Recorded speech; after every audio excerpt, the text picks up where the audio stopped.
Shalom Uvracha. Cette semaine, nous allons voir ensemble la paracha de Miket, qui veut dire au bout de.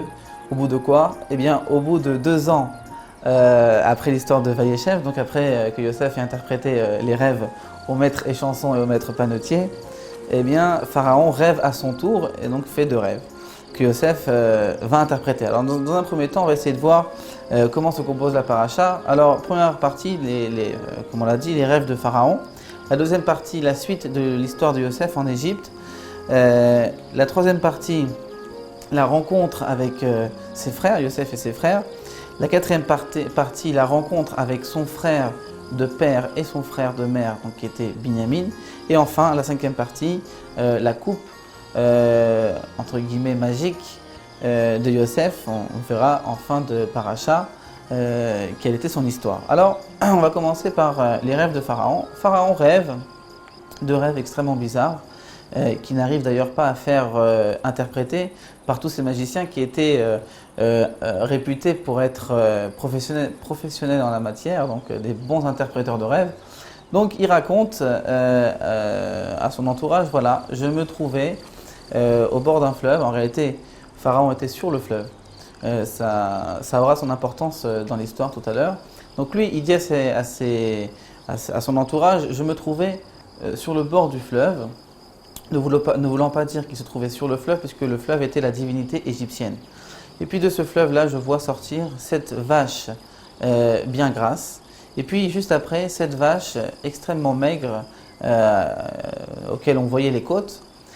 Et puis ces 7 vaches extrêmement maigres ont happé les 7 vaches grasses sans que cela s'en ressente et plutôt sans que cela se voit. Les 7 vaches maigres restèrent tout aussi maigres. Et enfin, dans un deuxième rêve, je voyais la même chose avec des épis de blé. Donc 7 épis de blé bien gras qui sortaient du fleuve, juste après 7 épis de blé un peu plus maigres, enfin maigres, et les 7 épis de blé happèrent les 7 épis de blé bien gras sans grossir d'1 gramme. Et donc là, je me suis réveillé troublé. Et donc, comme on l'a dit tout à l'heure, personne n'arrivait à interpréter ce rêve, jusqu'à ce que le maître échanson s'est rappelé de Yosef et dit « Effectivement, moi, dans ma prison, j'avais fait également un rêve tout aussi étrange, et là-bas, il y avait un ivri, un hébreu, qui m'a interprété ce rêve-là. » Alors Pharaon a demandé à ce qu'on amène immédiatement Yosef devant lui.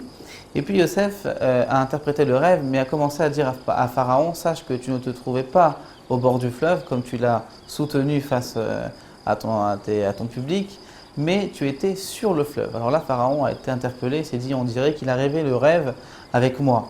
Donc son explication, son interprétation sera forcément la bonne. Et là, Yosef a dit, les 7 épis de blé et les 7 vaches grasses font référence à 7 années d'abondance, d'extrême abondance. Puis ensuite viendront les 7 vaches maigres et les 7 épis maigres, maigrichons, qui font référence à cette année de famine extrême.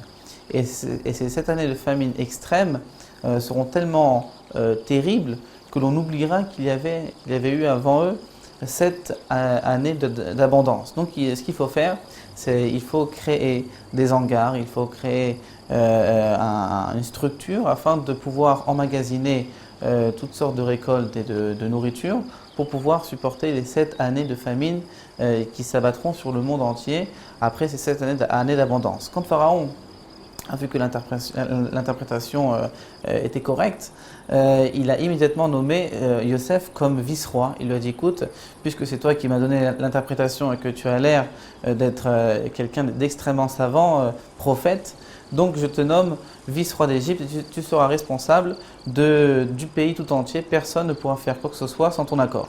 Et là, Yosef est devenu, donc, à l'âge de 30 ans, le vice-roi d'Égypte et a donc organisé toute des structures et des hangars pour pouvoir amasser un maximum de blé et de nourriture.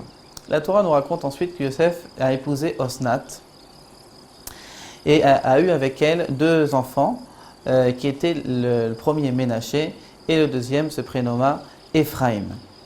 Et donc ensuite, on passe à la seconde partie de notre paracha, la famine sévit en Égypte et dans le monde. Et là, Yaakov dit à ses enfants, pourquoi est-ce que vous restez en terre d'Israël?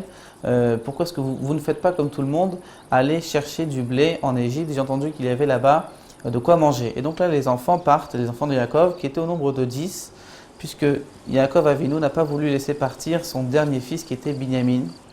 Il a dit, de peur qu'il arrive quelque chose en chemin, je préfère que vous le laissiez avec moi ici, que vous partez uniquement vous 10 chercher du blé. Et décide de les titiller. Il le reconnaît. Yosef voit ses frères, il les reconnaît immédiatement et décide de les titiller un petit peu et il leur dit, je vois dans ma coupe entre guillemets magique que vous êtes venus avec de mauvaises intentions, vous êtes venus ici pour espionner l'Égypte afin de pouvoir correctement la conquérir, la conquérir. Et donc, il a commencé comme ça à les menacer. Et puis là, les frères ont dit pas du tout. Nous sommes tous les frères d'un même père. Nous avons un frère qui malheureusement n'est plus avec nous et un frère qui est resté avec son père en terre d'Israël. Et là, Yosef a dit, eh bien, j'exige de voir votre dernier frère, celui qui est resté avec votre père. Et donc Yosef a donné des instructions à ses serviteurs en leur disant, mettez de la nourriture dans les sacs de ces personnes-là et remettez-leur également l'argent qu'ils sont venus, avec lequel ils sont venus pour acheter cette nourriture. Et donc là, les frères, ne se rendant compte de rien, sont rentrés en Eretz Israël, mais pas avant d'avoir laissé Shimon emprisonné en Égypte, en gage en quelque sorte de la venue de Binyamin, de la venue prochaine de Binyamin, donc la prochaine fois qu'ils allaient revenir pour voir Yosef. Et donc sur le chemin, un des frères ouvre son sac et puis il voit qu'il y a de l'argent, son argent lui avait été rendu, il s'est dit, oulala, il y a un complot qui se joue ici contre nous.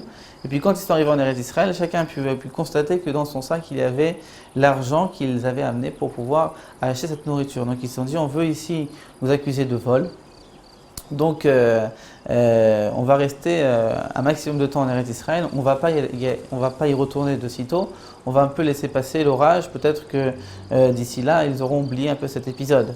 Et donc là, la nourriture se fait de plus en plus rare et Yaakov dit à ses enfants, il faut maintenant que vous repartiez en Égypte.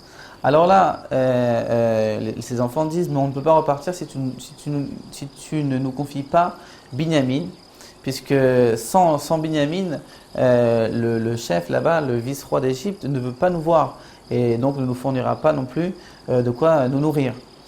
Et puis Yaakov dit, il en est hors de question que je vous confie Binyamin. Et là, Reuven dit à Yaakov, j'ai 2 enfants, faisant ce que bon t'ensemble, mais donne-moi Binyamin afin que l'on puisse partir. Et là, Yaakov a dit, est-ce que tes enfants ne sont pas les miens? Il est hors de question que je fasse quoi que ce soit tes enfants sous caution de Binyamin.